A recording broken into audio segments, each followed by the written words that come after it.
नमस्कार भावी फौजदार बंधू भगिनींनो, मी मनोज पाडे द लायन अकॅडमी पुणे तर्फे सर्व कोविड योद्ध्यांचं हार्दिक मनस्वी स्वागत करतो. मित्रांनो, तुमच्या सर्वांचे माझ्यातर्फे व सर्व नागरिकांच्या तर्फे खूप खूप आभार. तुम्ही आमच्यासाठी खूप खूप कष्ट घेतले 2 वर्षामध्ये. तुम्ही घरदार सोडून 24 तास ड्युटी करत होता, म्हणून आम्ही घरामध्ये खूप खूप सेफ होतो. खूप खूप धन्यवाद. मित्रांनो, तुम्ही समाजासाठी देशासाठी खूप वेळ दिला. आता मात्र वेळ आलेली आहे तुमच्या स्वतःला थोडासा जास्त वेळ देण्याची. कारण एक संधी आलेली आहे मोठी चालून खूप वर्षानंतर. त्या संधीचं आता आपल्याला तुम्हाला बनवायचं आहे सुवर्ण संधीमध्ये रूपांतर. खूप चांगली मोठी गोल्डन ऑपॉर्च्युनिटी आपल्या समोर आलेली आहे आणि अवधी मात्र आपल्याला फक्त 2 किंवा 2.5 महिने आहे मित्रांनो. बट डोंट वरी, आपल्या पुढे लायनची खूप सुंदर अशी टीम आहे जी तुम्हाला फक्त 2 महिन्यामध्ये तुमच्याकडे स्टार देणार आहे. मित्रांनो, मी मनोज पाडे आपल्या सर्वांचं द लायन अकॅडमी तर्फे हार्दिक स्वागत करतो. मित्रांनो, मी आपल्यासाठी घेऊन आलेलो आहे कळीचा विषय, the game changer subject. ITS पासून ते IAS पर्यंत. ITS म्हणजे इंडियन तलाठी सर्व्हिसेस पासून ते IAS असेल नाहीतर IPS असेल. आपला मराठी व्यक्ती कमी पडतो तो म्हणजे फक्त एकाच विषयामध्ये दांडी उडते त्यांची, आणि तो विषय म्हणजे इंग्रजी. मित्रांनो, पण भिवू नका मित्रांनो, मैहुना खूप सोपी इंग्रजी भाषा. फक्त आपण त्याचा बाऊ केलेला आहे, भीती आपल्या मनामध्ये आलेल्या मित्रांनी आणि त्याला दुर्लक्षित केलेलं आहे, म्हणून आपल्याला ती अवघड वाटते. पाहायचं मित्रांनो, मराठीचे मुळाक्षर किती पारंपरिक पद्धतीने पहा बरं, सांगा. 48 बरोबर. आधुनिक पद्धतीने आणखीन 2 वाढलेले आहेत, आणखीन 2 वाढलेले आहेत. बरोबर आहे. ä आणि अ हे पण आले. बरोबर आहे, 50 झाले. आणि विशेष संयुक्त अक्षर जर घेतले तर किती आहेत मित्रांनो? 52 झाले. बरोबर. आजच्या घडीला मराठीमध्ये मुळाक्षर एकूण किती आहेत? 52. म्हणजे आपण लहान असताना 12 खडी शिकली, आता त्याची 14 खडी झाली. बरोबर. मित्रांनो, इंग्रजीमध्ये किती मुळाक्षर आहेत? लेटर्स किती आहेत? अल्फाबेट किती आहेत? सांगा बरं. माहिती आहे तुम्हाला? 26. बघा, 52च्या निम्मे किती? 26. बघा, अर्धेच झाले ना, नियम कमी होत गेले. बर, इथे मराठीमध्ये कक्का किक्की कुकू के कै कौ कौ कम कहा हे आहे. इथे इंग्रजीमध्ये कुठे A A A A A B B A A C C C C नाही ना. फक्त काही स्पेलिंग आहेत ते तुम्हाला लक्षात ठेवायचे आहेत. बर, इकडे पहा. आणखीन एक उदाहरण सांगतो, पदोपदी सांगतो मी तुम्हाला. इंग्रजी सोपे, मराठी अवघड आहे.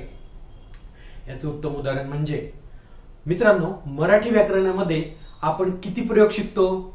3 प्रयोग शिकतो. कुठले कुठले? कर्तरी प्रयोग, कर्मणी प्रयोग आणि भावे प्रयोग. मराठीमध्ये त्या प्रयोगाचा खूप मोठा आवाक आहे. पण मित्रांनो, इंग्रजीमध्ये व्हॉइस किती आहेत पहा बरं. ऍक्टिव्हाइज आणि पॅसिव्हाइज 2च आहेत.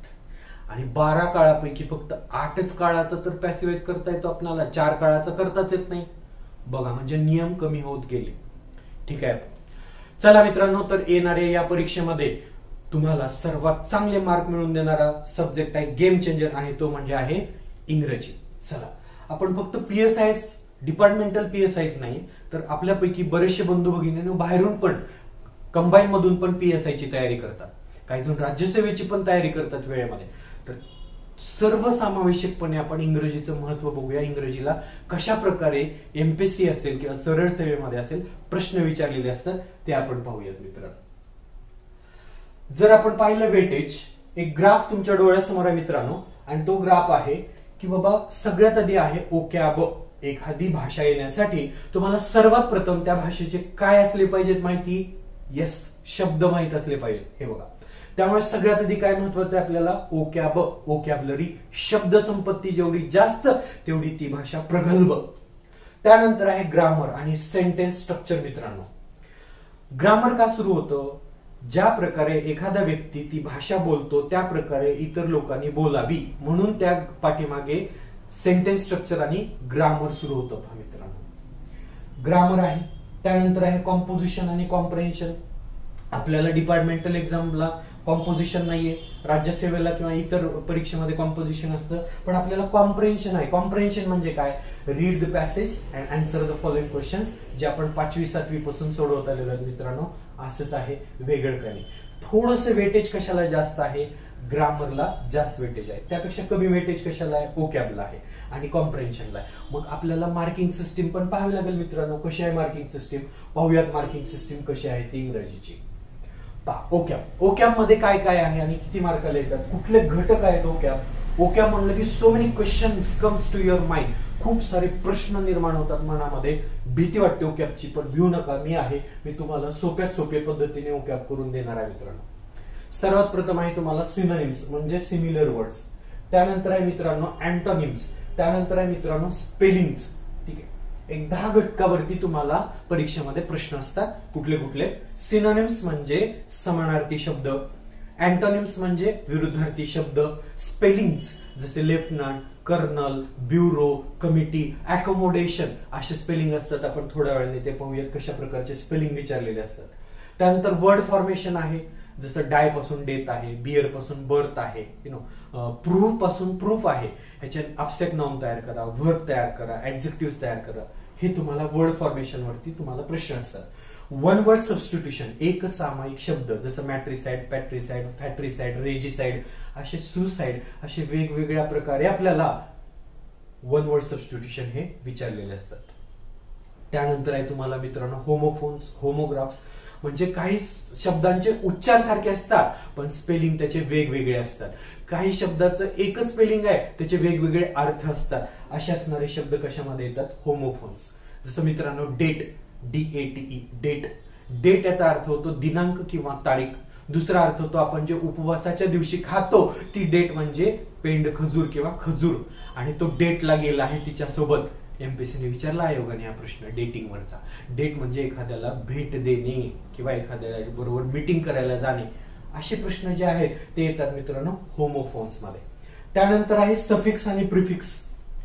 रूट वर्ड असतात, त्या शब्दाच्या आधी लागला की त्याला म्हणतो आपण प्री म्हणजे पूर्वी आलेला प्रत्यय, आणि सफिक्स म्हणजे नंतर आलेला प्रत्यय. जसा रूट वर्ड पाहूया एक हॅप्पी, आनंदी, त्याच्या आधी पाहूया अनहॅप्पी, दुःखी, आणि हॅप्पीली LY नंतर सफिक्स लावला आपण, तो झाला LY, तो काय झाला सफिक्स. तर असे शब्द आहेत प्रिफिक्स आणि सफिक्स. त्यानंतर थोडस जास्त वेटेज असलेला जो घटक आहे तो आहे मित्रांनो इडियम्स अँड फ्रेजेस, आणि सोबत कधी कधी असतात प्रॉव्हर्ब. प्रॉव्हर्ब म्हणजे काय, वाक्प्रचार आणि म्हणी.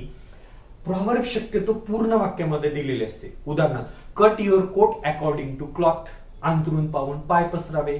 Rome was not built in a day, विचारलेले आयोगाने what is the meaning of this word proverb, Rome was not built in a day. म्हणजेच great things require great time, म्हणजे तूप खाल्लं की रूप येत नाही, बरोबर. There is no shortcut to knowledge, ज्ञानाला शॉर्टकट नसतं. अशा इडियम्स आणि फ्रेजेस आहेत त्या येतात आपल्याला. प्रॉव्हर्ब्स आहेत. आणि वर्ड्स ऑफन कन्फ्युज्ड, नेहमी बुचकडाट गोंधळात टाकणारे जे शब्द असतात ते आपल्याला येत असतात. ते कसे असतात, त्याचं स्वरूप काय आहे ते आपण थोड्या वेळाने पाहूया मित्रांनो. चला, हे झालं ओकॅब. आता जाऊया आपण ग्रामरकडे. Grammar is a science of language. Grammar is a set of rules of language. एखादी भाषा स्वच्छ शुद्ध पद्धतीने कशी लिहावी आणि बोलावी याची नियमावली म्हणजेच काय आहे, ग्रामर. म्हणजेच सेंटेन्स स्ट्रक्चर आहे. याच्यामध्ये कुठले कुठले पार्ट, कुठले कुठले घटक येतात मित्रांनो पाहूया. याच्यामध्ये काही विशिष्ट पार्ट, विशिष्ट घटक येतात. ते घटक आहेत, फिक्स असतात ते मित्रांनो घटक, आणि ते कुठले आहेत पाहूया मित्रांनो. पार्ट्स ऑफ स्पीच आहे, त्यानंतर टेन्सेस आहेत, मूड्स आहे, व्हॉइस आहे, डिग्री आहे, question tag, model auxiliaries, articles, direct indirect speech हे प्रमुख घटक आहेत. शब्दांच्या जाती, पार्ट्स ऑफ स्पीच, त्यामध्ये नाउन, प्रोनाउन, ऍडजेक्टिव्ह, व्हर्ब हे 4 प्रमुख महत्वाचे घटक आहेत. का महत्वाचे आहेत, कारण ते विकारी शब्द आहेत, त्यांच्यामध्ये बदल होतात वाक्यामध्ये वापरताना, म्हणून आपल्याला जास्त सविस्तर काही पार्ट्स ऑफ स्पीच शिकावे लागतात. त्यानंतर आहे टेन्सेस अँड देअर ऍप्लिकेशन्स, काळ व काळांचे उपयोग, यावरती तुम्हाला प्रश्न हमखास असतात. त्यानंतर आहे मूड्स. मूड्स म्हणजे वाक्यांचे अर्थ, होकारार्थी, नकारार्थी, प्रश्नार्थक या प्रकारे. त्यानंतर आहे ऍक्टिव्हाइज आणि पॅसिव्हाइज. हा प्रत्येक परीक्षेचा अविभाज्य भाग असलेला घटक, आणि याच्यावरती हमखास प्रश्न असतात, आणि तो म्हणजे व्हॉइस. त्यानंतर असते डिग्री. त्यानंतर आहे क्वेश्चन टॅग. त्यानंतर आहे models, can, could, may, might, shall, should, will, would. त्यानंतर आर्टिकल्स A and D आहेत 3च.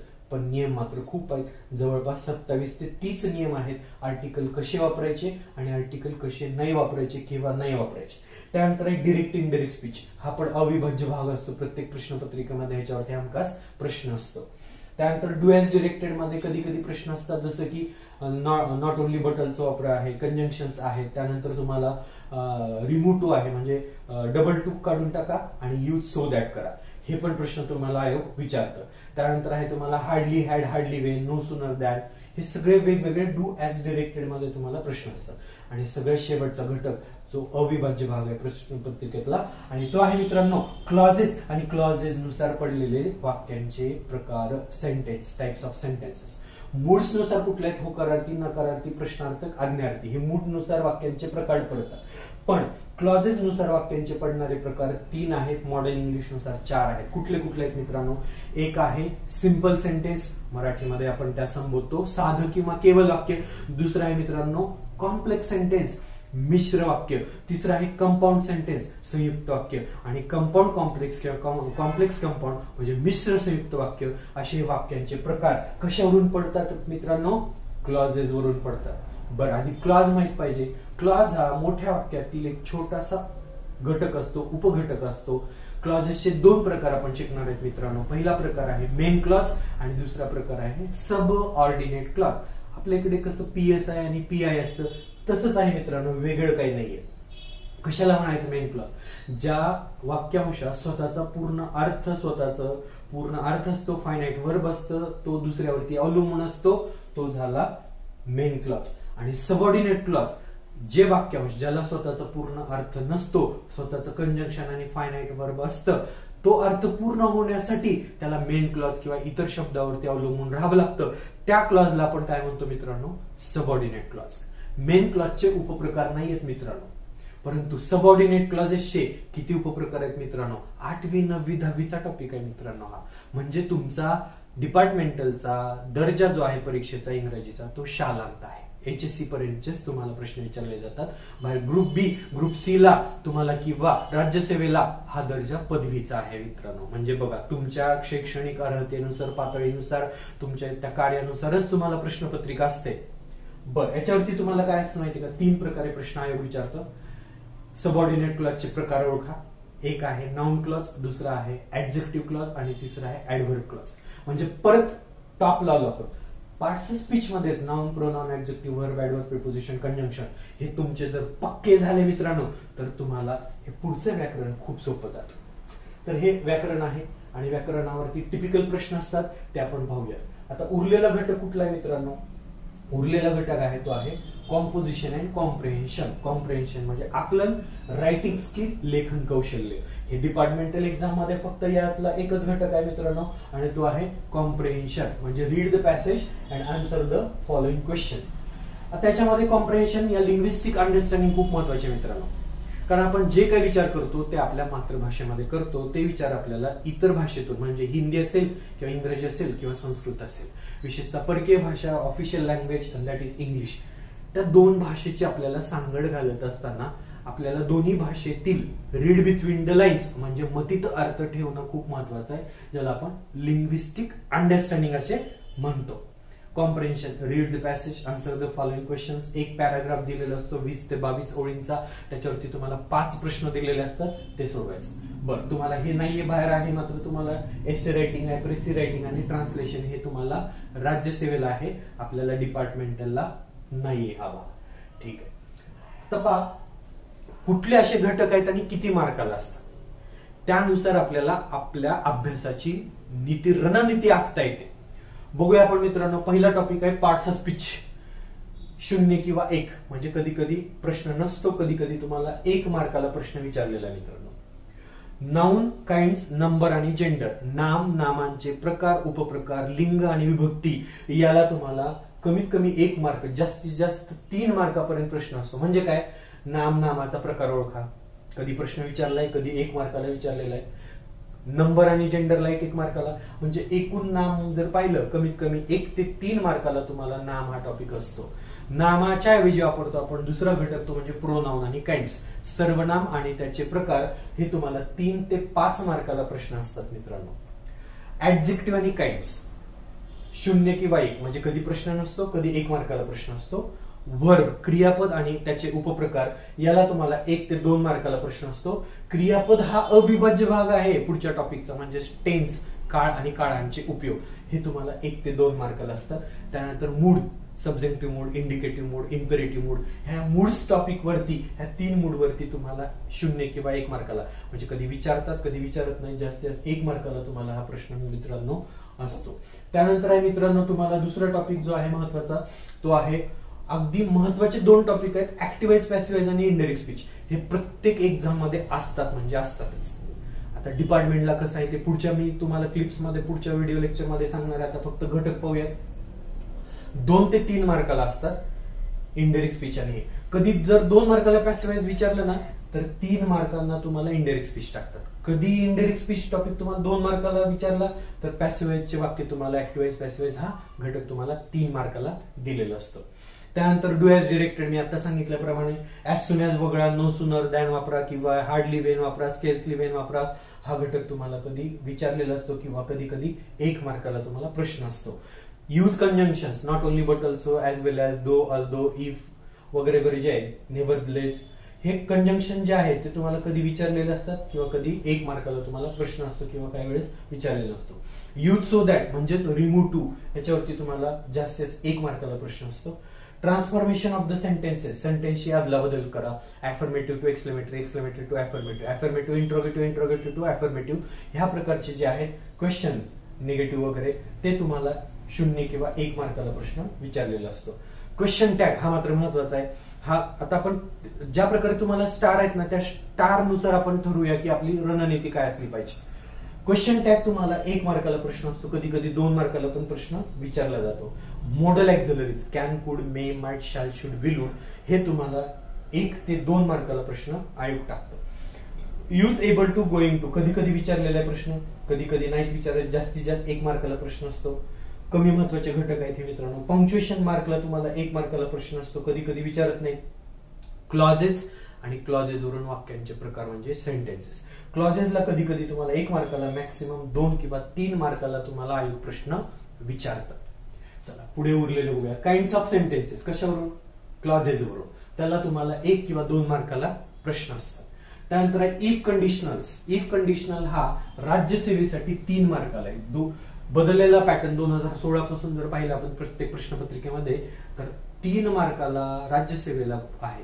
हे पहा, इनडायरेक्ट स्पीच, पॅसिव्हाइज शिकण्यासाठी तुम्हाला कमीत कमी दोन्ही टॉपिक मिळून 6 ते 8 लेक्चर्स लागतात. पण इफ कंडिशनल शिकण्यासाठी टेबल जो आहे तुम्हाला, probable condition, improbable condition, impossible condition, ही कंडिशन शिकण्यासाठी मित्रांनो फक्त 15 ते 20 मिनिट लागतात.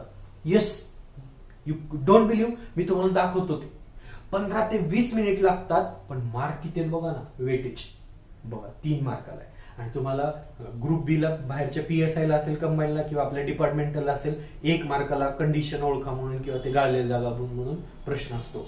खूप सोपा आहे मित्रांनो तो. फक्त 15 ते 20 मिनिटांमध्ये मी तुम्हाला शिकून दाखवेन. तसंच आहे दुसरा त्याचाच अनलेस, इफ नॉट वापरा.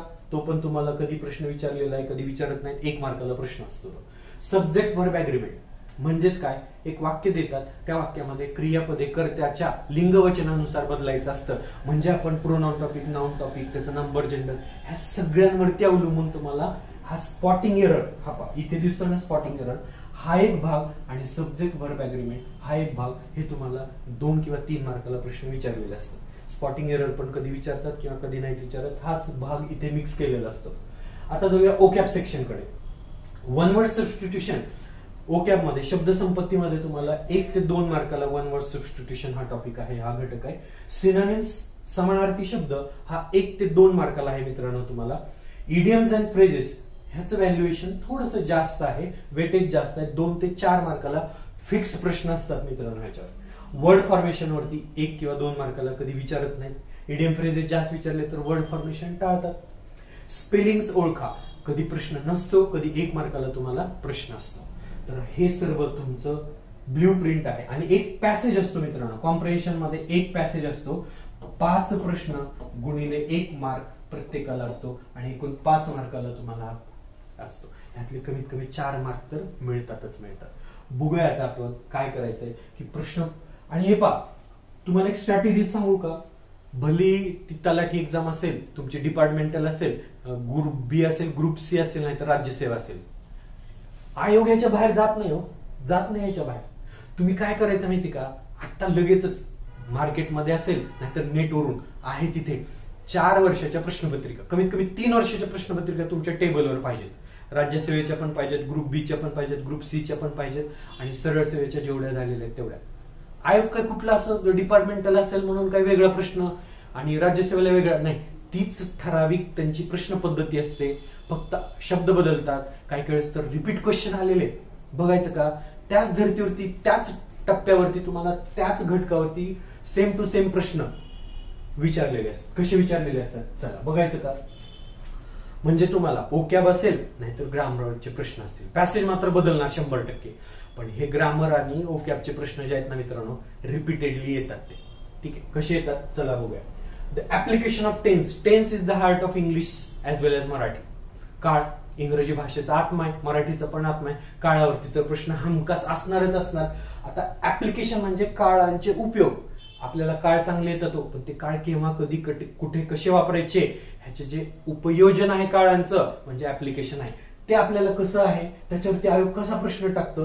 चला आपण आपल्यापासून सुरुवात करूया डिपार्टमेंटल, त्यानंतर आपण जाऊया ग्रुप बी कडे, कंबाईन कडे, आणि मग जाऊया राज्यसेवेकडे. बघूया साम्य आढळतं का खूप काठिण्य पातळी आहे त्यांना आणि आपल्याला कमी काठिण्य पातळी, असं काही असतं का समान आहे.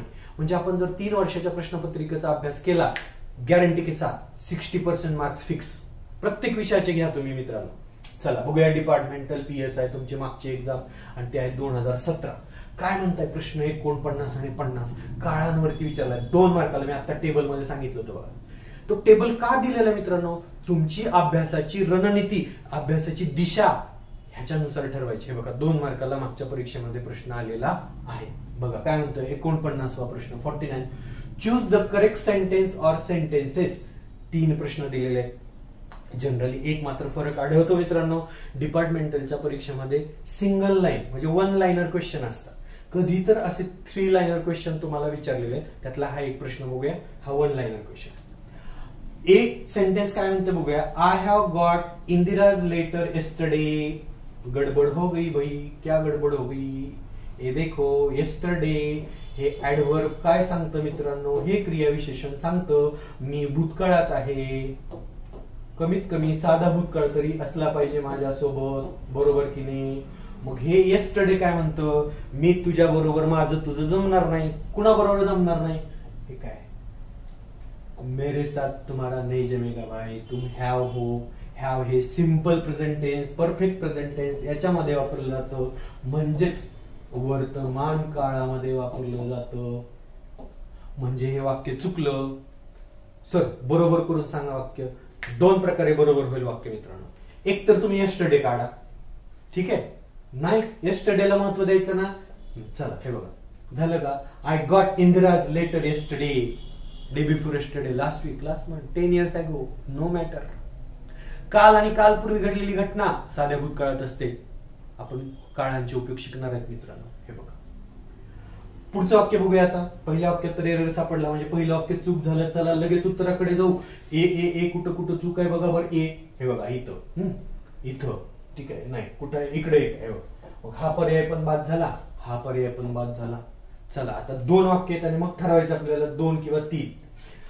I saw him at the Bhusawal station last month. मी त्याला भुसावळच्या स्टेशनावरती मागच्या महिन्यामध्ये पाहिलं होतं. स्वा वापरलं, साधा भूतकाळ आहे, बरोबर आहे मित्रांनो. सीचं दुसरं रूप कधी बघितलं होतं? लास्ट मंथ मध्ये बघितलं होतं. कुठला काळ आहे? साधा भूतकाळ आहे. हे ऍडव्हर्ब आहे. वाक्य बरोबर आहे मित्रांनो, हे वाक्य बरोबर आहे. आणि आपल्याला चूज द करेक्ट म्हटलंय. मग बी ओनली उत्तर सापडलं, पण तरी टॅली करण्यासाठी सी कडे जाऊया आपण. हे बघा सी काय म्हणतंय? You have met Fatima at the station question mark. ये क्या हो गया भाई गडबड? असं कसं? दिलेलं वाक्य कुठलं आहे मित्रांनो? Let me change the colour, ink बदलूया. काय म्हणते वाक्य? यू हॅव मेट, तुम्ही भेटलेला आहात. कोणाला? फातिमाला. कुठं भेटलेला आहात? At the station. मग शेवटी प्रश्नचिन्ह कशाला ठेवलं इथं? नको ना प्रश्नचिन्ह. प्रश्न आहे का? हे नाही, हो करार्थी वाक्य असर्टिव्ह आहे मित्रांनो. कसं पाहिजे होतं? Have you met Fatima at the station? तुम्ही भेटलेलं होतं का फातिमाला स्टेशनवरती? मी पाहिले तुम्हाला, सीसीटीव्ही फुटेज मध्ये आहे. मग हे वाक्य चुकलं. होकारार्थी वाक्य असून शेवटी काय दिलेलं आहे? प्रश्नचिन्ह. म्हणजे हे पण वाक्य चुकलेलं आहे. म्हणजे आपला उत्तर पर्याय क्रमांक बी ओनली, ऍप्लिकेशन ऑफ टेन्सेस. चला 50 खूप सोपा आहे. 5 सेकंदात उत्तर मित्रांनो, 5 सेकंदामध्ये. कस काय? हे बघा, जिथे हे आवृत्तीवाचक ऍडव्हर्ब असतं का, हे बघा हे ऍडव्हर्ब आहे मित्रांनो. 4 टाइम्स, 4 वेळेस पाहिलेला आहे हा मी मूवी. 5 सेकंदात उत्तर. आणखीन एक सांगू का तुम्हाला? हे बघा, बोलण्याच्या क्रियेच्या पूर्वी जी पूर्ण झालेली केव्हाही कधी क्रिया असते त्यावेळेस परफेक्ट प्रेझेंट टेन्स वापरायचा असतो. ठीक आहे. आता दुसरे का चुकलेत माहितीये का? कन्सेप्ट क्लिअर पाहिजेत मित्रांनो तुम्हाला. नॉलेज, कन्सेप्ट आणि मार्क या 3 डायमेन्शनल अभ्यासावरती तुम्ही स्टार्स मिळवणार आहेत, तुम्ही PSI होणार आहेत. हे बघा, सी सॉ सीन. सी हे क्रियापद नॉन ऍक्शन वर्ब आहे. मला पेनची शाई बदलूया जरा, रेड घेऊया, रेड. हे बघा, सी सॉ सीन हे जे आहेत ना, हे नॉन ऍक्शन वर्ब आहेत. See is a natural phenomena. Okay, you are not seeing the screen, you are not seeing me, you are looking at me. Look म्हणजे विशिष्ट पूर्व पाहणे, असंच आहे. Hearing, hear is a natural process. Okay, listen, listen म्हणजे श्रवण करणे, कारण ती ऍक्शन वर्ब आहे, ही नॉन ऍक्शन वर्ब आहे. नॉन ऍक्शन वर्बचे क्रियापद जे असतात ते वर्ब आयएनजी मध्ये म्हणजे अपूर्ण काळामध्ये वापरता येत नाहीत. Concept 2, concept first, concept 2. मग हे बाद झालं, हे बाद झालं, हे बाद झालं, बाकीचं बघायची सुद्धा गरज नाही. 2 प्रकारे आपल्याला उत्तर आलं. एक रिसेंट कंप्लीट झालेली आणि बोलण्याच्या क्रियेपूर्वी झालेली क्रिया ही परफेक्ट प्रेझेंट टेन्स मध्ये सांगितली जाते. Structure formula subject plus have or has plus V3 plus object or adverb. सापडलं हॅव. ठीक आहे. बरं, सी सॉ सीन, सीन मध्ये वापरता येत आपल्याला, पण सीन मध्ये वापरता येत नाही कारण ते नॉन ऍक्शन वर्ब आहे मित्रांनो. क्लिअर? डिपार्टमेंटल 2017 काळांवरती प्रश्न. चला आता जाऊया आपण बाहेरच्या प्रश्नपत्रिकेकडे, दुसऱ्या एक्झामकडे, ग्रुप बी कडे जाऊया आपण. ठीक आहे. कंबाईन लेटेस्ट, जास्त जुनी नाही मी घेत, लेटेस्ट. ठीक आहे मित्रांनो, 85, 84, 86, 87 तो प्रश्नपत्रिका पॅटर्न आज राहिलेला नाही. ते अधिकारी आज राहिलेले नाहीत, ते शिक्षक आज राहिलेले नाहीत. बरोबर आहे. मग आजच्या लेटेस्ट ज्या प्रश्नपत्रिका आहेत त्यानुसार आपली अभ्यासाची रणनीती असली पाहिजे. हे बघ, 60वा प्रश्न आहे ग्रुप बी 19 मधला. We have lived in this house since 1952. हे बघा, हा जो वाडा आहे बांधलेला तो 1952 साली बांधलेला आहे आणि तिथपासून आतापर्यंत कंटिन्यू क्रिया सुरू आहे. आणि त्याच्यासाठी काय वापरलं मित्रांनो? हॅव लिव्ड वापरलं. बरोबर. Continuation of the action, continuance of the action. इथे आणखीन एक काळ वापरता येत होतो मित्रांनो. कुठला काळ आहे माहिती का तो? हे बघा, हॅव बीन लिव्हिंग, LIVING. म्हणजे सिन्स हे जे प्रिपोजिशन वापरलेलं असतं दीर्घकालीन क्रिया दर्शविण्यासाठी, त्यावेळेस तुम्हाला 2 काळ इंग्रजीमध्ये वापरता येतात. एक आहे परफेक्ट प्रेझेंट टेन्स, पूर्ण वर्तमान काळ, किंवा परफेक्ट कंटिन्युअस प्रेझेंट टेन्स. आणि सर्वात छान तर हा काळ दीर्घकालीन क्रिया दर्शविण्यासाठी. For example, I am teaching you analysis of 2019 question paper और some question papers. I am teaching right now, आत्ता, या क्षणाला. आय एम टीचिंग इंग्लिश हे बरोबर नाही. का? तर मी काय फक्त आज आणि आत्ताच या घडीला शिकवत नाही इंग्रजी मित्रांनो. मग मी काय वापरणार? I have been teaching English since 2001. काय वापरलं? सिन्स 2001. मग मला कॅल्क्युलेटेड टाइम जर वापरायचा असेल का, तर त्यावेळेस मग मला काय वापरावं लागेल माहितीये का मित्रांनो? Since 20 years, since 21 years, isn't it? Since 60 years, since 70 years. ठीक आहे. असं नाही. मग त्यावेळेस तुम्हाला काय वापरायला लागतं? कॅल्क्युलेटेड टाइम साठी काय वापरायचं? सिन्स नाही वापरायचं. तिथे तुम्हाला 20 इयर्स, ठीक आहे, 50 इयर्स. ठीक आहे. बरं, नाही कमी वेळ झाला, 2 आवर्स, 3 आवर्स, हे तुम्हाला वापरायचं असतं कॅल्क्युलेटेड टाइम साठी. आणि एखादी डेट, एखाद्या टाइम पासून आतापर्यंत वापरायचं असेल तर त्यासाठी काय वापरायचं असतं? सिन्स. ह्याच्यावरती हमखास आयोग प्रश्न टाकतं. बरं, प्रश्नाचं स्वरूप काय? ग्रुप बी ला बघूया. The use of perfect tense in the above sentence is called as. काय आहे? रिझल्टेटिव्ह यूज आहे का? नाही. परफेक्ट ऑफ एक्सपिरियन्स आहे का? नाही. द कंटिन्युएट, येस, हे बघा इथं उत्तर आहे. The कंटिन्युएटिव्ह use. कंटिन्यू कधीपासून सुरू झाले? 1952 पासून ते आज तागायतपर्यंत, आतापर्यंत. बघा ऍप्लिकेशन ऑफ टेन्सेस वरती तुम्हाला कसा वापर केलाय ह्याच्यावरती प्रश्न आयोगाने टाकलेला आहे. म्हणजे आता कन्सेप्ट लेवलचे क्वेश्चन सुरू झालेले आहेत आयोगाने विचारायचे. चला आता जाऊया आपण राज्यसेवेकडे. राज्यसेवा क्लास 1 अधिकारी, डेप्युटी कलेक्टर, डीवायएसपी, तहसीलदार आणि त्या समकक्ष सर्व पद आहेत. मग त्याला पगार जास्त आहे, दर्जा जास्त आहे म्हणून काठिण्य पातळी जास्त आहे का? असं काही नाहीये मित्रांनो. सर्वांना समान टाईपचे प्रश्न विचारलेले असतात. हे बघा, हातच्या काकणाला आरशा कशाला, handy truth need not require proof. चला बघूया 2019. फक्त काय मगासारखं तुम्हाला डिपार्टमेंटला बी मागा किती होतं? एबीसी होतं. इथं पण एबीसी आलंय आणि इकडे थोडेसे 4 ऑप्शन जास्त दिले. बघूया आपण. काळांवरती आहे बरं का प्रश्न. तिन्ही परीक्षेमध्ये लेवल बघूया आपण. हे मी तुम्हाला दर्शवतोय, हे सांगतोय तुम्हाला. असं समजू नका की तुम्ही डीवायएसपी ची परीक्षा देता म्हणजे खूप काठिण्य पातळी जास्त आहे. नाही, डिपार्टमेंटलला पण तशीच आहे काठिण्य पातळी. काठिण्य पातळी म्हणताच येत नाही, त्या दिलेल्या सिलेबस घटकानुसार प्रश्न विचारले. सिंपल आहे. हे बघा, we have lived in the village since. आलं का? मगासारखाच प्रश्न आहे की नाही. काळ कुठला आहे? Perfect present tense. उत्तर काय आहे? म्हणजे ते वाक्य काय? बरोबर आहे. बघा, आत्ताच सांगितलं किंवा मी तुम्हाला आत्ताच सांगितलं, 5 सेकंदापूर्वी सांगितलं, तुम्हाला 2 काळ वापरता येतात. एक तर परफेक्ट प्रेझेंट टेन्स, नाहीतर परफेक्ट कंटिन्युअस प्रेझेंट टेन्स हा वापरता येतो. हे पण वाक्य बरोबर आहे, पुढे बघायची गरजच नाही. तेच दिलेलं आहे. Adverb, this two are the adverb. Since वापरलेलं आहे. फॉर वापरलं असतं तर calculated time for 30 years, 35 years, 40 years असं काहीतरी दिलं असतं. सीचं वाक्य बघूया, ठीक आहे, आणि मग पर्यायाकडे जाऊया आपण. We are living. थांबा, मला शाई बदलू द्या मित्रांनो. हे बघा, वी आर लिव्हिंग हे जे असतं हा आहे कंटिन्युअस, म्हणजेच अपूर्ण वर्तमान काळ. हा कधी वापरायचा असतो? अपूर्ण वर्तमान काळ 3 वेळेस वापरायचा असतो. एक, जी क्रिया आता या क्षणाला आपल्या आसपास किंवा इथे घडत आहे, ठीक आहे. दुसरी, जी क्रिया प्री प्लॅनड आहे, फ्युचर आहे, फिक्स आहे. त्यावेळेस I am going to buy an Oxford dictionary tomorrow. मी उद्या ऑक्सफर्ड डिक्शनरी विकत घेणारच आहे. आणि दुसरी टेम्पररी ऍक्शन. टेम्पररी ऍक्शन म्हणजेच काय आहे? तात्पुरती घडणारी क्रिया. Isn't it? For example, so many problems are going on due to Covid pandemic. ह्या तात्पुरत्या आहेत. थोड्या दिवसांनी हे संपणार आहे लाट. पहिली लाट, दुसरी लाट, तिसरी लाट होऊन जातील लाटा. मग हा काळ ह्याच्यासोबत सिन्स 1987 सोबत मॅच होत नाही, म्हणून हे विधान चुकीचं आहे. मग आपल्याला काय विचारलेलं आहे? करेक्ट. मग करेक्ट कुठले कुठले? ए आणि बी पर्याय कुठे आहे मित्रांनो? हे बघा, ए आणि बी पर्याय आहे आपल्याला. Both A and B are correct. Clear? बघा, प्रश्नांचं स्वरूप सारखं आहे मित्रांनो, काही वेगळं नाही असं.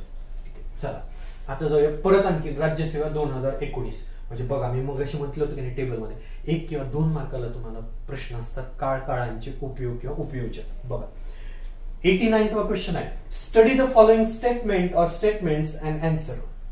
Tense is the form of the verb used to indicate. कसं बदललंय बघा स्वरूप मित्रांनो. ठीक आहे, कशावर विचारलंय मित्रांनो? टेन्सच्या डेफिनेशन वरती प्रश्न विचारला गेला. आता टेन्सची व्याख्या. असे राज्यसेवेला 2 प्रश्न ते ऍडव्हर्बच्या व्याख्येवरती पण विचारलेले आहे. आणि तुमच्या डिपार्टमेंटल पीएसआयला मित्रांनो काही वर्षांपूर्वीच्या परीक्षेमध्ये ऍडजेक्टिव्हच्या डेफिनेशन वरती प्रश्न विचारलाय. म्हणजे आपल्याला जो सिलेबस दिलाय हे स्किप करतो, ते स्किप करतो, हे शॉर्टकट वापरतो, ते शॉर्टकट वापरतो. वापरू नका. There is no shortcut to knowledge. ठीक आहे, टेक्निक्स आहेत पण नॉलेजला शॉर्टकट नसतं. चला बघूया. Tense. Tense shows the time. ठीक आहे, हे बघ काय काय म्हणतंय? The time of the action.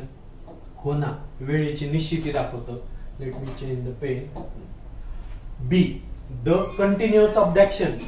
जी क्रिया सुरू आहे, अपूर्ण आहे, अपूर्णता आहे, ती पण दाखवतो. बरोबर आहे बाबा.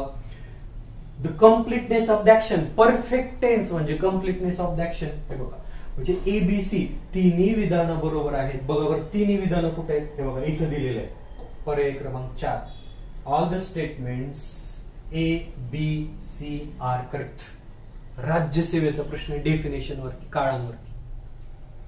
बघा, चला आता पुढचा प्रश्न बघूया. म्हणजे आपल्याला डेफिनेशन पण ऍटलिस्ट पाठ नाही पण लक्षात ठेवणं अपेक्षित आहे. चला पुढे बघूया आता आपल्या डिपार्टमेंटकडे. Departmental PSI. आता पहा, टेन्स म्हटलं की त्याची रचना कशी असते, subject plus verb plus object. ही जनरली कर्तरी प्रयोगाची रचना असते. कर्तरी प्रयोगच्या अपोजिटचा जो प्रयोग असतो तो कुठला असतो, कर्मणी प्रयोग असतो. म्हणजे वाक्यामध्ये कर्माला महत्वाचं स्थान असतं म्हणून ते सुरुवातीला असतं, त्याच्यानुसार वाक्यामध्ये बदल झालेले असतात. प्रत्येक इंग्रजीच्या प्रश्नपत्रिकेमध्ये, स्पर्धा परीक्षेमध्ये अविभाज्य भाग 2 घटक असतात, active voice, passive voice, direct indirect speech, add question tag, model auxiliaries, tenses. चला बघूया आपण डिपार्टमेंटल PSI 2017चा चेंज द व्हॉइस काय म्हणते बघूया आता. आता इथे थोडं एक्सप्लेनेशन लागणार आहे आपल्याला. मला पेन बदलू द्या. हे बघा, mister Krishnaji teaches us grammar. मित्रांनो, याच्यामध्ये आपल्याला 2 प्रकारचे ऑब्जेक्ट वापरले गेलेले आहेत आणि काळ कुठला आहे. सगळ्यात आधी काय महत्वाचं आहे, हे बघा मी अंडरलाईन करतोय. ह्याचा टेन्स कुठला आहे, सिंपल प्रेझेंट टेन्स. बरोबर. चला टेन्स ओळखलं. बरं, आता ह्याच्यामध्ये 2 प्रकारचे ऑब्जेक्ट वापरले गेलेले आहेत. ऑब्जेक्ट कसे शोधायचे, मुख्य क्रियापदाला व्हॉट ने प्रश्न विचारला असता, काय ने प्रश्न विचारला असता आलेले सर्व शब्द हे डिरेक्ट ऑब्जेक्ट. आपल्या मातृभाषेमध्ये मराठी व्याकरणामध्ये त्याला आपण म्हणतो प्रत्यक्ष कर्म. आणि हुम ने प्रश्न विचारला असता, कोणाला हा प्रश्न विचारला असता आलेले सर्वच्या सर्व शब्द हे इनडिरेक्ट ऑब्जेक्ट, अप्रत्यक्ष कर्म असतात.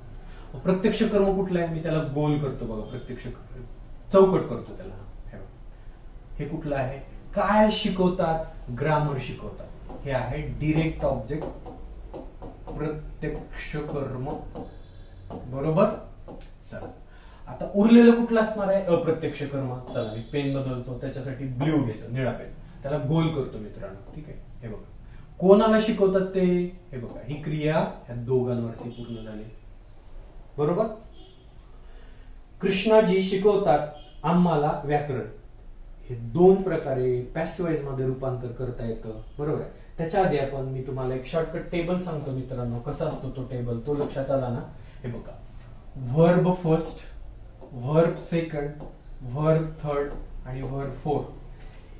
हे जेव्हा वाक्या कर्तरी प्रयोगामध्ये येतात त्याला सबस्टिट्यूट, काळ बदलू नये याच्यासाठी काय वापरायचं असतं माहिती का मित्रांनो. हे बघा, एम, इज, आर. ठीक आहे. आणि या सगळ्यानंतर क्रियापदाचं तिसरं रूप म्हणजे PP वापरायचं असतं, पास्ट पार्टिसिपल म्हणतो आपण. जिथे जिथे तुम्हाला V2 असतो तिथे V2च्या ठिकाणी वापरायचं वर्ज ऑर वेअर. V3 आहे तर कंपल्सरी बीन वापरायचं असतं आणि V4 आहे तिथं बीइंग वापरायचं असतं. जिथे क्रियापदाचा ING रूप आहे तिथं बीइंग. हे बघा, ही शॉर्टकट की, ही चावी आहे पॅसिव्हाइजची चावी. ह्याच्यावरून कसलाही कुठलाही पॅसिव्ह सोडवता येतो मित्रांनो. चला बघूया आता. ह्याचे मी पहिला प्रकार जो आहे तो तुम्हाला करून दाखवतो. इथं 2 ऑब्जेक्ट आहे की नाही. बघा आधी ग्रामरचं घेऊया. हे बघा काय झालं, ग्रामर. ग्रामर साठी आता काय वापरायचं, एम, इज, आर पैकी इज तृतीय पुरुष एकवचन आहे ना. बरोबर की नाही. Grammar is. आता टीचचं भूतकाळ काय होणार आहे मित्रांनो, तिसरं टॉट. कोणाला शिकवतो, टू अस. दुसरं ऑब्जेक्ट कोण शिकवतो, बाय मिस्टर कृष्णाजी.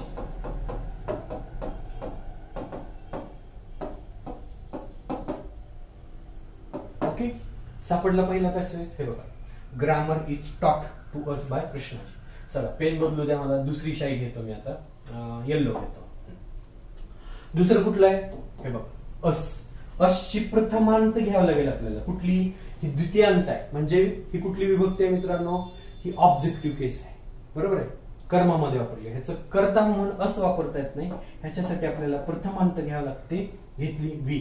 आता व्ही साठी काय घ्यावं लागेल, एम, इज, आर पैकी ऑब्विसली आर घ्यावं लागेल. मग बघा, वी आर टॉट. वी आर टॉट काय शिकवलं जातं, ग्रामर. कोणाकडून शिकवलं जातं, बाय मिस्टर कृष्णाजी. चला सापडलं. मग बघा पर्यायामध्ये काय काय दिलेले आपण आता ते शोधूया. Let me change the pen. आता पेन बदलू द्या बंधूंनो. पहिलं काय म्हणतंय, ग्रामर टीचर्स अस. लयच गडबड झाली इथं, व्याकरणच शिकवतंय आम्हाला. काहीतरीच, हे तर बिलकुलच चुकलं बघा. बरोबर आहे. We are taught grammar by Krishnaji. झालं, उत्तर सापडलं आपल्याला. We are taught grammar by Krishnaji, हे उत्तर बरोबर आहे, पर्याय क्रमांक. ठीक आहे. We are taught by mister Krishnaji grammar, अशी रचना चुकीची आहे. सिक्वेन्स चुकली का, हे ग्रामर इथं नको, सिक्वेन्स चुकली त्यामुळे हे पण चुकलं. Grammar teaches us by Krishnaji, हे पण चुकलं. ग्रामर शिकवतंय आम्हाला कृष्णाजीकडून, असं नाही. ठीक आहे. ही की आहे तुम्हाला, ही चावी आहे, पॅसिव्हची चावी, शॉर्टकट. ठीक आहे. आपल्याला काळानुसार त्याच्यात बदललेले रूप, सब्जेक्टिव्ह ऑब्जेक्टिव्ह केस कशी बदलली जाते, प्रथमात द्वितीयांत कशी होते, द्वितीयात प्रथमात, हे थोडेसे नियम आपल्याला लक्षात आले की खूप म्हणजे 5 ते 10 सेकंदामध्ये तुम्ही उत्तर सोडवाल मित्रांनो, प्रश्न सोडवाल. चला पुढे बघूया. पॅसिव्हचाच प्रश्न आहे. आता परीक्षा कुठले बघा, ग्रुप बी. कुठला प्रश्न आहे, कसला प्रश्न आहे, चला बघूया ग्रुप बी चा काय विचारलेला प्रश्न आहे. This proposal is objected to by us. आता इज ऑब्जेक्टेड म्हणजे इथं हा दिलेलं वाक्य कसं माहितीये का, पीव्ही पॅसिव्ह म्हणजेच कर्मणी. बरोबर आहे. आताच मी तुम्हाला सांगितलं होतं, वर्ब फर्स्ट जर असेल का, वर्ब फर्स्ट म्हणजे प्रेझेंट टेन्स काय असतो, एम, इज किंवा आर असतं. म्हणजेच ह्याचा टेन्स डोळे झाकून काय असणार, सिंपल प्रेझेंट. काय टेन्स असणार आहे मित्रांनो, सिंपल प्रेझेंट टेन्सेस असला पाहिजे. ठीक आहे. मग आपल्याला खाली शोधायचंय. ठीक आहे. क्वेश्चन वाचूया आता. Which one of the following is the correct active structure corresponding to the above sentence. म्हणजे काय शोधायचं आपल्याला, ऍक्टिव्ह स्ट्रक्चर शोधायचं, दिलेलं वाक्य पॅसिव्ह आहे. चला साधा वर्तमान काळ शोधायचं आपल्याला. हे बघा, वी ऑब्जेक्ट दीज. हे बघा काय इथं दिलेलं तुम्हाला, दिस आहे, आणि इथं काय दिलं, दिस दिलं. हे बघा म्हणजे हे वाक्य चुकलं. ठीक आहे. आणि ऑब्जेक्ट टू पण नाही दिलं, इथं टू आहे ना दिलेलं आपल्याला, ते पण नाही दिलेलं. हे बघा, दिस प्रपोजल इज ऑब्जेक्टेड, हे पण चुकलं. ऑलरेडी पॅसिव्ह आहे ना, ऑलरेडी हा कर्मणी प्रयोग आहे मित्रांनो. मग परत आपल्याला काय शोधायचं सांगितलंय, कर्तरी प्रयोग शोधायचा आहे. We object to this proposal, this is the correct answer. हे बघा हा आहे simple present tense, verb first आहे, हे टू घेतलं, त्यानंतर दिस आणि प्रपोजल. आता हे टू कोणाचं, हे ऑब्जेक्टेड टू, आणि हे बाय हे एजंट प्रिपोजिशन वापरलेलं आपण. दिस प्रपोजल इज सब्जेक्ट. हे बघा काय पण केलं इथं, हे इथं चुकलं वाक्य, हे पण चुकलं, म्हणून आपला पर्याय उत्तर क्रमांक आहे 3. ओके. चला पुढे बघूया आपण. आता जाऊया आपण राज्यसेवेचा एक क्वेश्चन बघूया कसा विचारलेला आहे. बघा स्वरूप तेच आहे मित्रांनो, काठिण्य पातळी अशी काही वेगळी नाहीये. प्रश्न तेच त्याच प्रकारे फिरून विचारलेले असतात. हे 53वा प्रश्न आहे 2019चा, मागच्या वर्षीचा. Which of the following is the correct, काय विचारलंय तुम्हाला, ऍक्टिव्ह. बघा तसंच विचारला. Of the following sentence, I shall be obliged to go. परिस्थिती मला जाण्यास भाग पाडेल, मला जाण्यास भाग पाडलं जाईल. बट काळ कुठल्या बरोबर, शॅल बी. शॅल बी म्हणल्या हा कुठला झाला माहिती का मित्रांनो, simple future. Simple future tense आहे, त्यामुळे आपल्याला इथे शॅल बी विल बी वापरलेले. हे V3 आहे मित्रांनो. ठीक आहे. मग आता बघा, परिस्थिती मला जाण्यास भाग पाडेल, भविष्य काळ आहे ना, मग त्याच्यासाठी काय वापरायचं, सर्कमस्टन्सेस. आणि त्याच्यामुळे काय वापरलं गेलं, विल. हे विल कोणासाठी वापरलं, याच्यासाठी. हा, आणि जिथे इंग्रजीमध्ये करता जेव्हा आय आणि व्ही असतो, कुठला करता मित्रांनो, आय आणि व्ही हा करता असेल की त्याच्यानंतर शालच वापरायचं, म्हणून तिथे शाल आलेले. आणि इथे आय आणि व्ही सोडून इतर सगळ्यांसाठी काय वापरायचं, विल. ठीक आहे. Circumstances will oblige me to go, म्हणून आपलं उत्तर पर्याय क्रमांक 1च आहे. Destiny oblige me to go हे नाहीत. Forcefully I oblige to go हे पण नाहीत. इट इज ऑब्लाइज हे पण नाहीत. हे ऍक्टिव्हाइज होत नाहीत. ऍक्टिव्हाइजचं खरं उत्तर आहे हे राज्यसेवा 2019. चला पुढे जाऊया आता आपण मित्रांनो. काय आहे प्रश्न, तेच तुम्हाला स्वरूप विचारलेलं असतं, आणि आपले डाऊट्स क्लिअर असतील, कन्सेप्ट क्लिअर असतील, नॉलेज पक्का असेल की आपल्याला येतं. राज्यसेवा परत आणखीन एक प्रश्न बघा, 2 मार्काला मी म्हंटल तुम्हाला. आत्ताची मगाशीची की आठवते का मित्रांनो, मगाशी दिलेली चावी, verb first, verb second, verb third आणि वर्ब फोर्थ, ह्या चावीवरून तुम्हाला ओळखायचंय. चला 10 सेकंदात उत्तर शोधून देऊ का तुम्हाला. इकडे बघा पटकन. हे बघा ड्रायव्हिंग. आता ड्रायव्हिंग साठी तुम्हाला काय वापरायचं आहे, बीइंग. बरोबर आहे. इथे एक बघायचंय, आणि ड्रॉप्ड हा साधा भूतकाळ आहे, म्हणजे इथं काय आलं पाहिजे माहिती का, वॉज ड्रॉप्ड. काय आलं पाहिजे? Was drop. 10 सेकंदात कसं उत्तर शोधायचं मी त्याची तुम्हाला शॉर्टकट की दाखवते तुम्हाला. हे बघा, बीइंग कुठं खालच्या वाक्यात 4 पर्याय आले शोधा. पहिल्या वाक्यात आहे का, दुसऱ्या वाक्यात आहे का, तिसऱ्या वाक्यात, चौथ्या वाक्यात आलंय बघा इथं बीइंग. काहीच बघू नका, डोळे झाकून त्याला क्लिक करा. जर हे 2 वेळेस रिपीटेडली असतं का, मग तुम्हाला पुढे जावं लागलं असतं. हे 10 सेकंदातलं उत्तर का, नॉलेज मिळालं. चला आपण आता पारंपरिक पद्धतीने आपल्या बेस लेवलला जाऊया. काय म्हणते बघा, after driving professor Kumar to the museum she dropped him at his hotel. त्या प्रोफेसर कुमारला म्युझियम मधून ड्रायव्हिंग करून आल्यानंतर कुमारला तिने हॉटेलला ड्रॉप केलं. कुठला काळ आहे? साधा भूतकाळ. मग साध्या भूतकाळासाठी काय आलं पाहिजे? Was dropped. चला आता वॉज ड्रॉप्ड कुठं कुठं दिसतंय बघूया आपण. हे बघा, शी वॉज ड्रॉप्ड हिम, नाही तिलाच सोडण्यात आलं, चुकलं. हे बघा, वाक्य कुठं चुकत गेलं? हे इथं चुकलं वाक्य. After driving to the museum professor Kumar was dropped at his hotel. ह्याच्यामध्ये बिंग नाही वापरलं गेलं, बिंग नाही आलं याच्यामध्ये, आणि बाय हर वगैरे ते पण नाही आलं. बघा, after driving professor Kumar was dropped at his hotel, हे पण ह्याच्यात पण बिंग नाही आलं. याच्यामध्ये ह्या ड्रायव्हिंग साठी आपल्याला काय वापरण्यात आलेले? बिंग. म्हणून हे बघा, उत्तर आपलं हे बरोबर आहे. After being driven to the museum professor Kumar was dropped at his hotel. आलं का? Was dropped at his hotel. So answer is 4th. चला पुढे जाऊया आता. आता हे झाले पॅसिव्ह व्हॉइसचे घटक. आता जाऊया आपण डिरेक्ट इनडायरेक्ट स्पीच, प्रत्यक्ष अप्रत्यक्ष कथन. ह्याच्यावरचे कसे प्रश्न आहेत, स्वरूप किती आहे, काठिण्य पातळी किती आहे. चला आधी आपल्या परीक्षेकडे जाऊया, आणि ती आहे डिपार्टमेंटल PSI 2017 बरं का, 2017 इयर राहिलं. 36वा प्रश्न आहे मागच्या परीक्षेतला मित्रांनो. Choose the best indirect form of the given sentence. मोठं वाक्य दिले थोडस, म्हणजे थोडीशी काठिण्य पातळी जास्त असल्यासारखी वाटते. डू यू म्हटल्यास इथे झाला साधा वर्तमान काळ. काय झाला? साधा वर्तमान काळ. ठीक आहे. आणि साध्या वर्तमान काळाचा इनडायरेक्ट स्पीच करत असताना काय होतो? साधा भूतकाळ. काय झाला? साधा भूतकाळ करायचा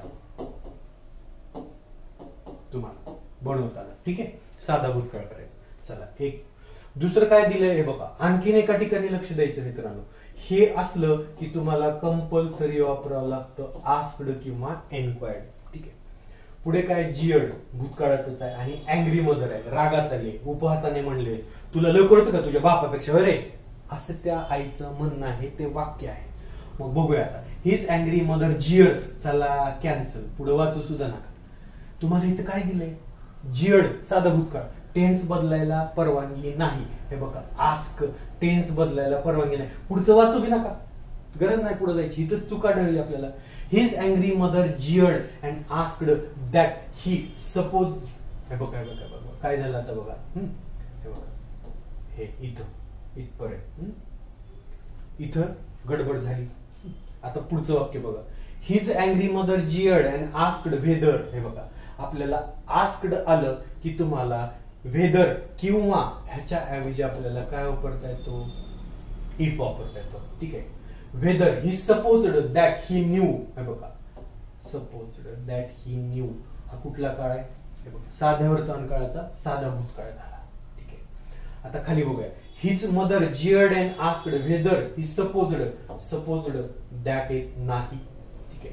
मग आपल्याला आस्क्ड आणि दॅट एकत्र येत नाही, हे पण चूक आहे. ठीक आहे. मग इथं बघा, आस्क्ड व्हेदर म्हणजेच if he supposed that he new better than his on father.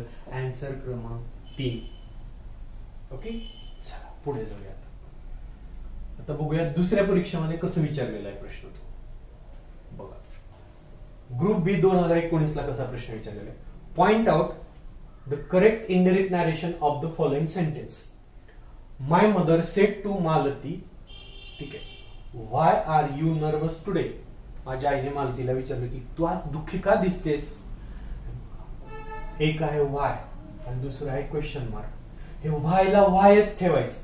कुठं कुठं व्हाय आहे? इथे एक व्हाय आहे, इथे एक व्हाय आहे. खाली व्हाय आहे का? नाही. हे डायरेक्ट कॅन्सल. हा पण कॅन्सल, हा पण कॅन्सल. Shortcut methods. आपल्याला कंजंक्शन WH आहे ते कॉपी पेस्ट ठेवायचं असतं. इथं आहे का? आहे. इथं आहे का? आहे. ह्या दोन पैकी एक उत्तर असणार आहे. क्लिअर? आता बघा इथं वेदर विचारलंय, इथं आहे का येस नो टाईप क्वेश्चन आहे का? नाही ना. हे बघा if yes no type question आहे का? नाही ना. मग हे काय झालं, इथं चूक झाली. आता दोन पैकी बघूया. आता my mother asked Malati why was she, चुकलं.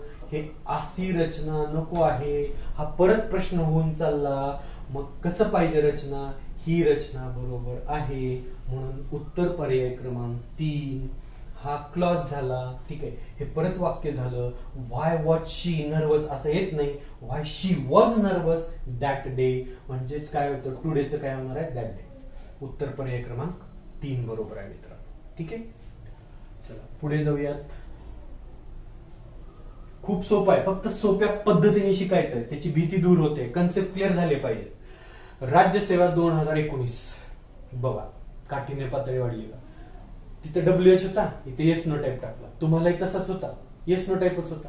बघा, choose the correct indirect narration of the following sentence. Do you wish to open an account? तुम्हाला या बँकेत खातं उघडायचंय का? The accountant said to the man. अकाउंटंटने त्या माणसाला विचारलं. बरं, आता दोन ठिकाणी लक्ष केंद्रित करायचंय. साधा वर्तमान काळ, ह्याचा साधा भूतकाळ होणार आहे. मगाशीच सांगितलं तुम्हाला, हा कुठला आहे, सिंपल प्रेझेंट टेन्स, साधा वर्तमान काळ. ठीक आहे, ह्या साध्या वर्तमान काळाचा तुम्हाला काय करायचं मित्रांनो, साधा भूतकाळ करायचा. साध्या भूतकाळातलं वाक्य शोधायचं. क्रमांक 1. क्रमांक 2 हे असल्यामुळे तुम्हाला if, yes no type question, if किंवा वेदर हे तुम्हाला शोधायचं. कुठे आहे बघा. आता चला इफचे वाक्य आधी गोल करूया आपण. हे बघा, इथं एक इफ आहे, इथं एक इफ आहे, इथं दॅट आहे, हे चुकलं, हे कॅन्सल. इथं दॅट आहे, अफर्मेटिव्ह सेंटेन्सेस मध्ये येतं, हे पण कॅन्सल. चला 2 कॅन्सल झाले. 50-50 आता बघूया कोण बनेगा करोडपती सारखं, कोण बनेगा इन्स्पेक्टर.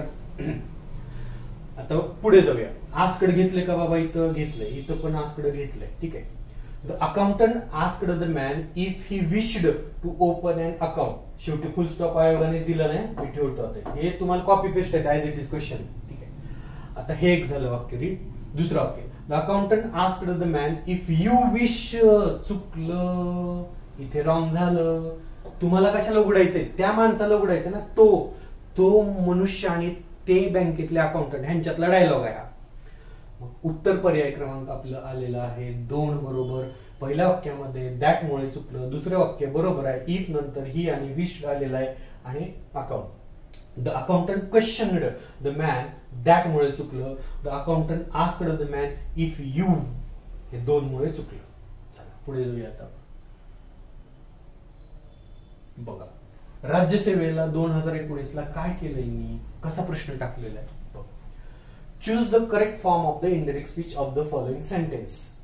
ही सेड लेट अस लिव्ह. आता आयोगाकडून चूक झाली बघा, डबल इन्व्हर्टेड कॉमा असतो, त्यांनी सिंगल इन्व्हर्टेड कॉमा दिलाय. ठीक आहे, आपल्याला त्याच्याकडे एवढं काही बारीक लक्ष नाही द्यायचं, पण थोडं अॅक्युरेसी पाहिजे. He said let us leave the case at the station. मित्रांनो, ह्याचं खरं उत्तर कसं असलं असतं, हे बघा असं असलं असतं. He suggested that,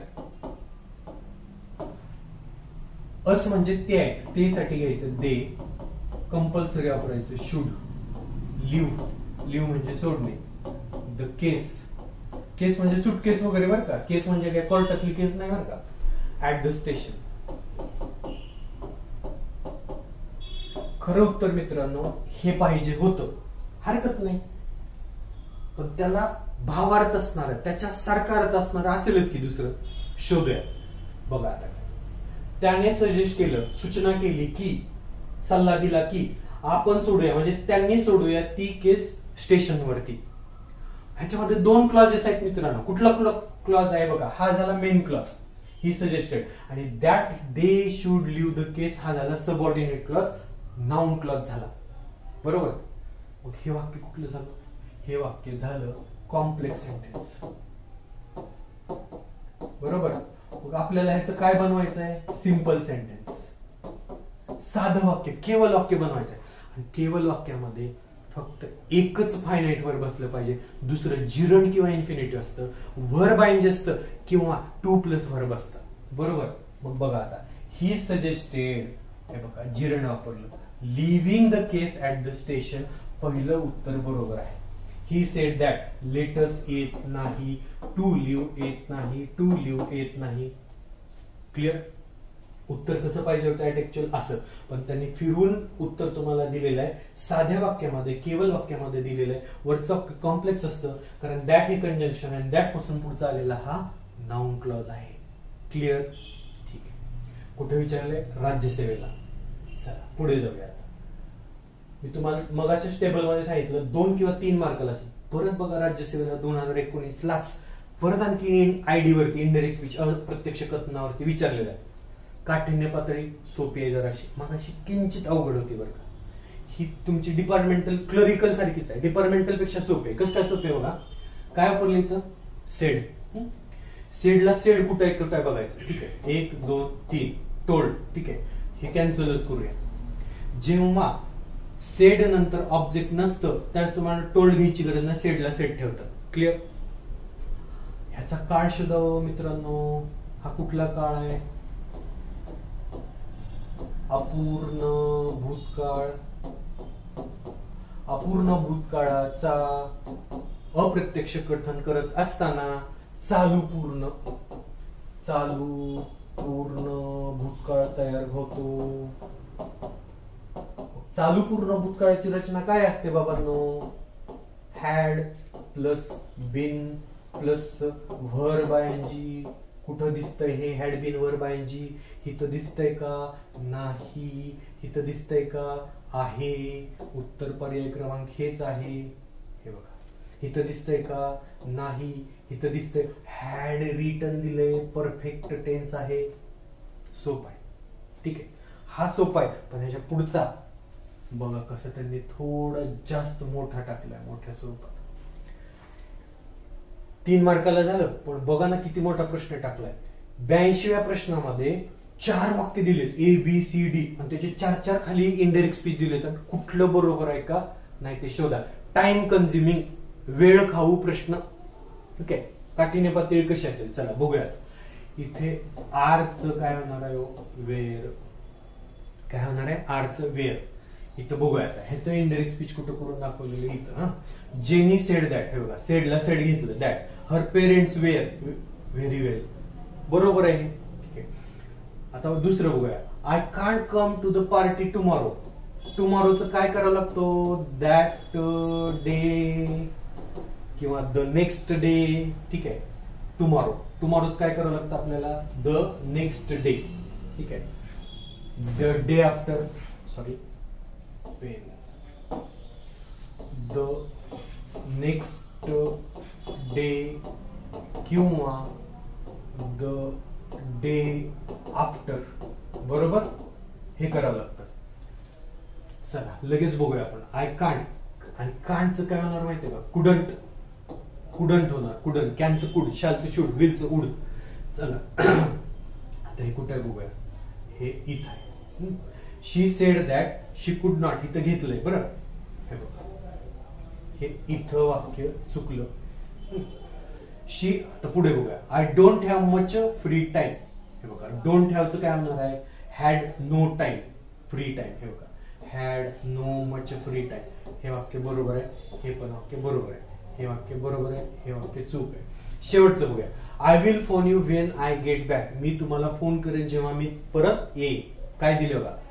सेडला सेट दिले. That she would phone you when I get back. हे बघा, इथं चुकलं. इथं आयच्या ऐवजी काय पाहिजे होतं? शी, आणि गेटचं गॉट पाहिजे होतं. इथं वाक्य चुकलं, मग हे पण चूक आहे. प्रश्न काय? Choose the appropriate options. First and second are incorrect. नाही ना.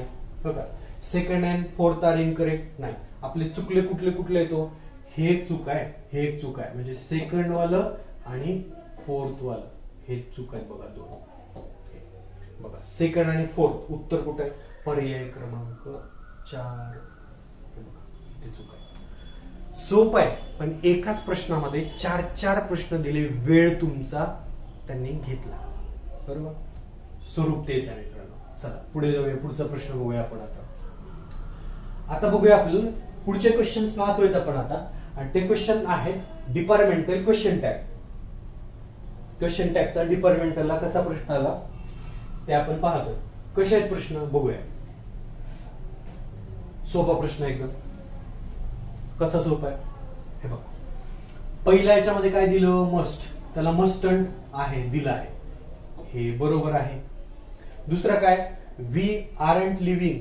हे बघा, इथं आरंट घेतल्यावरती इथं आरंट घेता येत नाही बाबांनो, इथे पाहिजे होतं आर यू असं पाहिजे होतं, म्हणजे हे चुकलंय, हे चूक. पुढचं बघूया. You can drive. Can't you? तुला चालवता येत नाही का? बरोबर आहे. खाली काय दिलं आपल्याला? Sorry, correct question tag choose करायचं आहे. मग कुठले कुठले करेक्ट आहे? ए आणि सी करेक्ट आहे. ए आणि सी करेक्ट आहे, पहिलंच ऑप्शन आहे, बाकीचे बाद झाले. सोपा प्रश्न आहे, फिक्स प्रश्न असतो हा क्वेश्चन टॅगचा. चला पुढे बघूया आता. क्वेश्चन टॅग वरती ग्रुप बी ला काठिण्य पातळी जास्त आहे का कमी आहे? क्वेश्चन तुमच्या स्क्रीन समोर आहे. Group B 19. None of us knew the way. जेव्हा हे निगेटिव्ह असतात त्यावेळेस ह्याचा टॅग, म्हणजे ह्याचा प्रश्नार्थी बनवताना पॉझिटिव्ह येतो. होकारार्थी टॅग घ्यायचं बरं. मग आता ह्याचा काळ ओळखावा लागेल. ह्याचा काळ कुठला आहे? सिंपल पास्ट टेन्स आहे. आणि सिंपल पास्ट टेन्स असल्यावरती तुम्हाला काय घ्यावं लागेल? डिड. चला बघा कुठं बरोबर आहे. पहिलंच उत्तर बरोबर आहे. आपल्यापैकी कोणालाच रस्ता माहित नव्हता. माहित होतं का? असं तो ऍड क्वेश्चन टॅग आहे. हे डिड अस, हे द्वितीय विभक्ती असल्यामुळे हे चूक झालं. ठीक आहे. डिडंट अस, हे डिडंट पद आणि अस वापरल्यामुळे प्रथमा विभक्तीत वापरावं लागतं. हे कधी आलं असतं? वी. हे बघा, we knew the way. We knew the way असतं तर हे आलं असतं डिडंट वी. निगेटिव्ह असल्यामुळे तुम्हाला इथे काय घ्यावं लागलं मित्रांनो? डिड वी घ्यावं लागलं. क्लिअर? चला पुढे जायचं, पाहूया. क्वेश्चन टॅग राज्यसेवा 2019. लय अवघड असते का? बघूया. आम्ही PSI ते DYSP आमचे मोठे अधिकारी, असं काही सुद्धा नाही. हे बघा, फक्त आता इथे थोडीशी टेक्निक आहे. काय टेक्निक आहे? इथे रादर वापरले आणि इथं हे वापरले. हे जे शॉर्ट फॉर्म आहे ना मित्रांनो, ह्या शॉर्ट फॉर्म मध्ये WOULD असतं. आणि जर इथं बेटर असलं असतं तर बेटरचं काय असलं असतं? हॅड असलं असतं. मग हे पर्याय चूक. हे डझंट तर येतच नाही, तिथं वुड आहे. ठीक आहे, हे पण नाही येत. मग आपलं उत्तर पर्याय क्रमांक कुठला आहे? Wouldn't you. हे दोन तर बादच झाले. हे भूतकाळात आलं असतं, हे वर्तमान काळात आलं असतं. यू आहे इथं, ही शीट असायला पाहिजे होतं. मग आता इथे हॅड का नाहीये? ह्याच्यानंतर आलेला शब्द हा रादर असल्यामुळे हे हॅड नाहीये, ते काय असतं मित्रांनो? वुड असतं. You'd rather go. Short form माहित असेल तर तो प्रश्न तुम्हाला सोपा जातो. तर मित्रांनो, हे झालं तुम्हाला डिपार्टमेंटल एक्झाम. ग्रुप बी असेल किंवा आपली राज्यसेवा असेल किंवा ग्रुप सी पण असेल, म्हणजे प्रश्नांचं स्वरूप त्या मार्कानुसार आहे, 2 ते 3 मार्क. मग आपण अशीच कॅटेगरी करायची आहे मित्रांनो. अतिशय जास्त महत्वाचे प्रश्न, मध्यम महत्वाचे प्रश्न आणि क्वचित विचारले जाणारे कमी मार्काचे प्रश्न, ह्याच्यानुसार आपल्याला आपल्या अभ्यासाची नीती आणि त्या टॉपिकला देण्याचा वेळ ठरवायचा आहे. पण आपल्याला सगळ्यात पहिली गोष्ट म्हणजे आपला पूर्ण दिलेला आयोगाने सिलेबस, सगळे घटक मात्र आपल्याला अभ्यासायचे आहेत. तर मित्रांनो, आपण या लेक्चरमध्ये इथेच थांबूयात. पुढील लेक्चरमध्ये आपण घेऊयात, स्टार्ट करूनच घेऊयात आपण टॉपिक सगळे. मागच्या प्रश्नपत्रिकेचं अनालिसिस आपण 2017च्या प्रश्नपत्रिकेचं अनालिसिस आपण पुढच्या ह्याच्यामध्ये घेऊया. म्हणजे प्रश्नांचं स्वरूप, कुठल्या टॉपिकला किती मार्काला कसे प्रश्न विचारलेले आहेत, त्यांची काठिण्य पातळी अशीच आहे का बाहेरच्या प्रश्नपत्रिकेसारखी, म्हणजे ग्रुप बी, ग्रुप सी आणि राज्यसेवेसारखी, का कमी आहे की जास्त आहे की मध्यम आहे, ह्याचं विश्लेषण आपण घेऊयात पुढच्या व्हिडिओमध्ये. तोपर्यंत मित्रांनो, सर्वांना माझा नमस्कार. पुन्हा भेटूया पुढील टॉपिकमध्ये. तोपर्यंत bye bye. See you in the next lecture. Thank you very much.